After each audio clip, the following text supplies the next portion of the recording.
And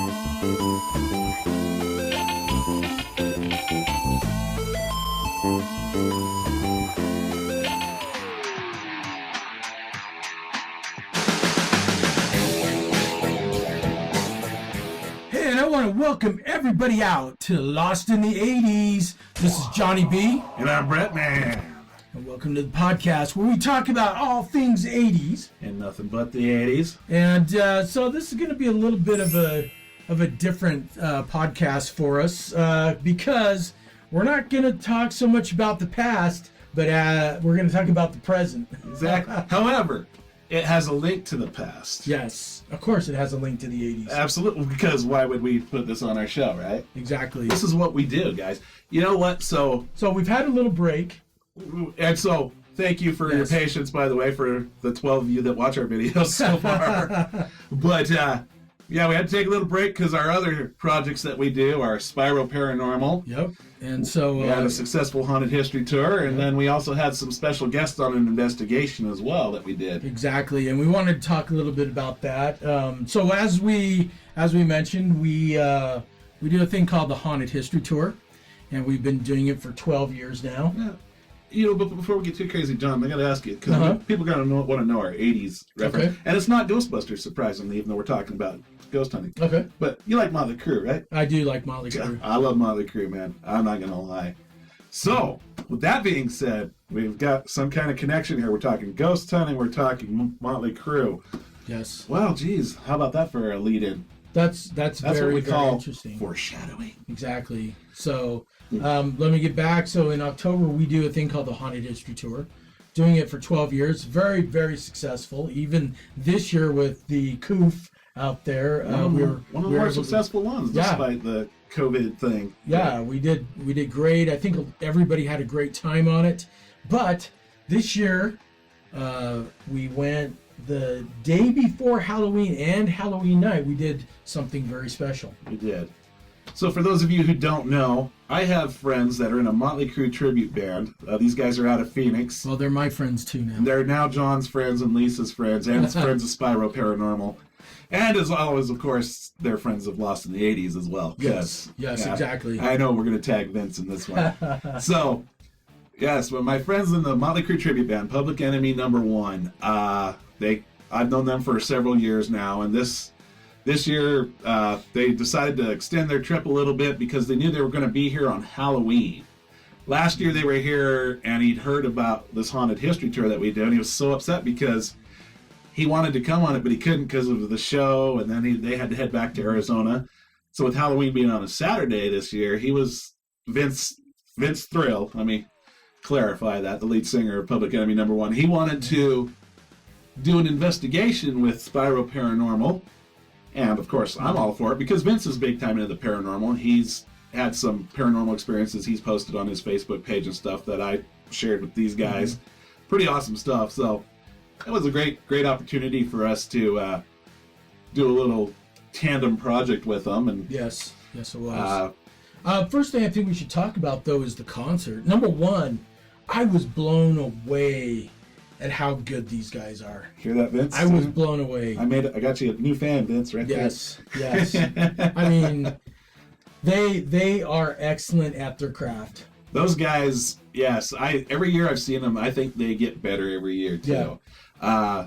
The current lineup in that band, you got Vince Thrill, the lead singer, a.k.a. Vince Neil, Sicky Nicks, Nicky Six, bass player. I can't remember what Frankie the guitarist calls himself, but Mick Mars. And there's Tommy Kaywood, who is Tommy Lee. And Tommy, when he's in Tommy Lee mode, man, does he not look like Tommy or what, man? He does look like Tommy. The tattoos, the hat. I mean, I think he lives that. I think he lives. Well, I'm gonna say something maybe a little controversial here. I think that Vince Thrill looks better than Vince Neil today. And, from the stuff I've seen on Motley Crue and Vince Neil's solo stuff, Vince Thrill sounds a little better, too. Yeah. But I hope that during this little break that Vince Neil has gotten into shape and he's worked his voice, and whenever they bring this arena tour back that they plan to do, I hope for, fans' sake that Vince Neil sounds like the Vince Neil of old. But Anyways, that's neither here nor there. Yeah. But yeah, these Public Enemy #1, a fantastic tribute to Motley Crue. I mean, and they don't just play the Motley Crue hits. They play some of the deep cuts too off the albums. Yes, they do. So I mean, you got to be a big Motley Crue fan to really appreciate the show. But I loved it how they opened with my favorite Motley Crue song, "Shout at the Devil." I mean, that is my all-time favorite. That was song. cool. That was the cool opening they did this year. Like I said, I've seen it. This was the first year they've done that with the. I don't want to reveal the costumed individual up there with the book and the flames coming out of the book, and that was so freaking cool, man. I was like, this kind of has a Motley Crue feel now just with that. And then that opening, dun, dun, dun. That just, and they just sounded good. It was fun watching your guys' reactions too, because I already knew what they sounded like. I knew how good they were. And then you're just like, wow. Dude, these guys are good. These guys are sweet. Yeah, they're a great bunch of guys too. Oh, yeah. I got to hang out with them this year. They stayed at my hotel as well, so I talked to them a lot while they were with. They're a great group of guys and girls because it's not just the band. I mean, they have a whole wives, girlfriends. The concert promoter Dory Evans was there. Mark, her partner for their promotion. I mean, my gosh. I mean, we had. It wasn't just 4 guys in the band that were with us too. I mean, it was a great, forgive the pun, crew to have with us and to meet. You know, we got to go to the sound check Thursday night when I introduced you to the band and everything, and you got to meet everybody that before then because I wanted you guys to get familiar before we did our investigation, and then you guys came out to the concert and had a front row seat for freaking. A great concert. It was incredible. It was incredible. Such a good time, and I'll tell you what, I needed it.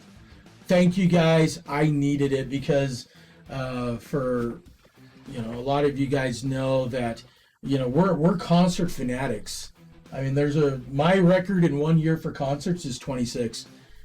Trust me, I am a concert fanatic, and this year not being able to go, I mean, we were missing it. And they brought a great show. Yes, they did. They did. They deliver. They really do. But so Vince, sorry, I'm going to use all your guys' real names. Vince, Peter, Frankie, Tommy, you guys were so awesome. But we should probably talk about our investigation. Yes, we should. So we're raving about them. So now we're going to do a little SPIRO Paranormal Lost in the 80s crossover here. Yeah. Maybe we should post this on the SPIRO page too. I think we shall. I think we will. I think we'll cross promote. It's kind of like SPIRO Paranormal and Public Enemy #1. I'll tell you what. Right now, I'll swap us from Lost in the 80s. I'll swap us to SPIRO Paranormal. So if you can really work, you can throw Public Enemy #1's logo in there too. I'll see what I can do. See what you do. You're the editing master. That's a lot of work. So. I know. But anyways, it's not their show, but we're paying tribute to you guys right now. So I'll see what I can do. If not, don't take it personal, okay? Anyways, our investigation was incredible. It was. That was my building that I was the presenter for on the tour. And, for the 3 weeks just doing the tour, and as well as our first initial investigation. Yes, exactly. What a great building it was. We had so many experiences from the girl humming in the vault. Yes. The different EVPs we got to Ellie getting scratched. Yeah. And that's just our first time there. And this was an incredible investigation because it was so cliche, but it lived up to everything we wanted it to be. If we had our own TV show, you would have been thinking we were faking how much, because we had so much. Every one of us in this group had an experience. It's Halloween night. Well, I'm talking our first investigation. First, with just us at SPIRO Paranormal. Yeah, every one of us had an experience. Yeah, but then here we go. Fast forward to Halloween night, full moon, blue moon. And it's SPIRO Paranormal, Public Enemy #1, and the winner of the raffle ticket. Yeah, the winner of the raffle. Mike Saunders and his girlfriend, Magali. I'm sorry if I'm butchering your name. I'm sorry. Magali. It's a beautiful name, but I butchered it. But yes. Yeah. And they they were our special winners for the raffle. But I think Public Enemy #1, I don't think those guys were expecting to have the experiences that they had on their investigation. I think at the beginning of the night, they were there to have fun, and so were we. Totally.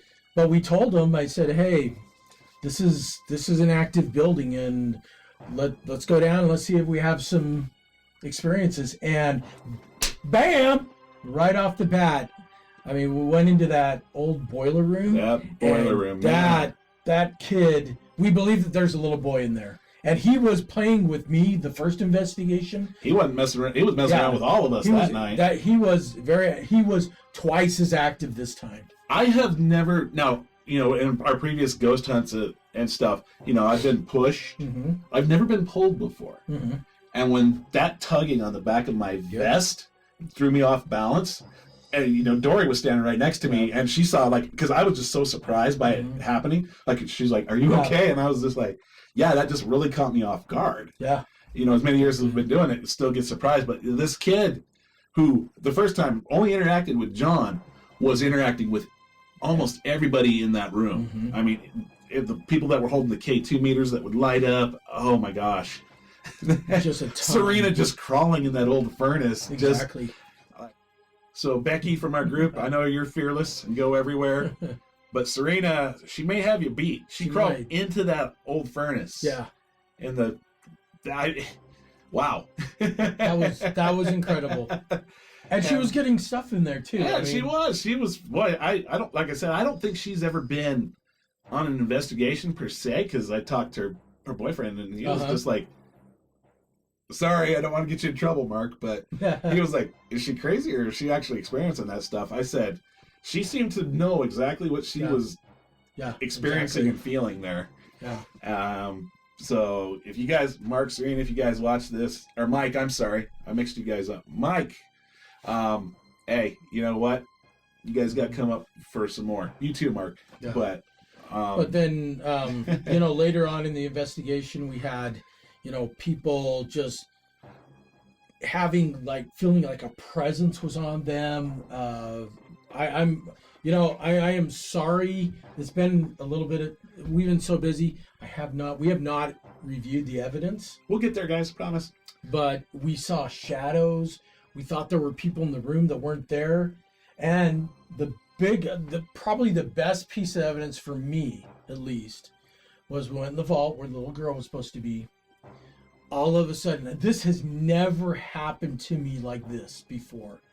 All of a sudden, my back just I felt it like a spark, and then next thing you know, it's a fire. And my entire side of my back is on fire. It's never happened to me before like that. And I'm like, what the hell is going on? And Vince was in there with me. And he said right out, he said, yeah, I thought this guy was making it up, that he was full of crap. And that's not the word he used either. Yeah. But then 2 seconds later, he gets scratched. Yep. He gets scratched. And that is that is exactly what we want to happen, because multiple people having the same experience, that validates what happened. It really does. It was, to that point, Vince was having fun and he was having a good time, but then he realized that, this was serious business at the same time. Because, he was like, I'm out of there. That wasn't cool. He's fine with interacting with the spirit until something like that happens. And that's what he told me. He's like, that's not cool, man. And he had to walk out of that vault. Exactly. But I think my other favorite moment was Frankie. Remember how he was just joking around like, hey, I want a female ghost to grab my ass. Yeah. And then by the end of the night, something had touched his lower back right above his ass, and he had a handprint on his sweatshirt. I don't think he was expecting that. And then he was kind of like, oh. So Frankie, be careful what you wish for. That's right.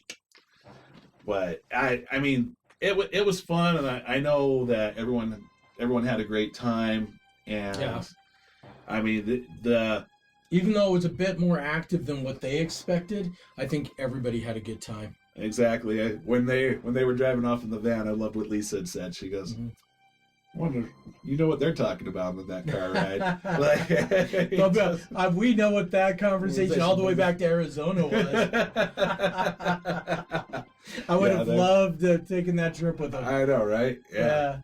But it was fun, and I'm glad that we were able to do something with them, and make for me, reaffirm and make some new friendships as well, because they had that whole crew with them, and exactly. You guys as well. You got to make new friends and got to hear a band that kicks ass. Oh yeah. It was one of the. It's really interesting because this year everybody talks about how this year has sucked and it's one of the worst years ever and all these bad things are happening. I think it's just how you look at things, because for me, 2020 has been great, and Halloween in October is a big month for us. Every year. It's one of our biggest months of the year because we do the tour, we're doing events, we're doing it, and this was one of the best I've ever had. Straight up. One of the best. Absolutely. It was just a great October 2020. Yep, I mean, exactly. You with 2020, what we can say about that is, you make it what it is. Exactly. You want to just follow the stuff on the news and be depressed. That's your business. But you know what? Make the most of what you got and have fun. And that's what we did. That's right. And, that's right. When we capped off October with this awesome investigation on Halloween with Public Enemy #1 and the raffle winners, and had a blast. It beat just sitting at home watching scary movies on Halloween. Exactly. Much rather do this more often.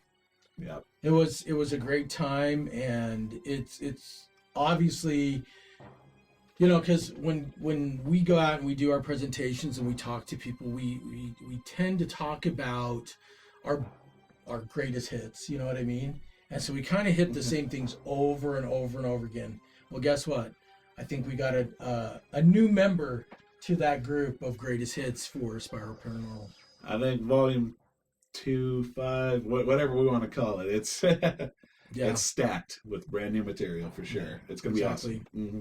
Exactly. Well, I think that's all we have to say for this episode of SPIRO Paranormal Chat and Lost in the 80s. So we're going to do a cross promotion, which we didn't say at the beginning. Yes, with the SPIRO Paranormal, because throughout the recording we decided, it's going to be a cross promotion. So yeah, we should have been more prepared. But hey, that's what happens when we decide to wing it, which we never do. No, never. No, but this is a highly scripted show. Oh yeah, very much so. If you watched our other ones, you know how scripted we can be. But it was a good show. It was a productive show. It was. And now we got one show that we're going to post on 2 different pages now, so that'll be pretty cool. It will be. Yeah, with the same material. So let's go ahead and so I'm Johnny B. I'm Bretman. And we want you to have a scary night.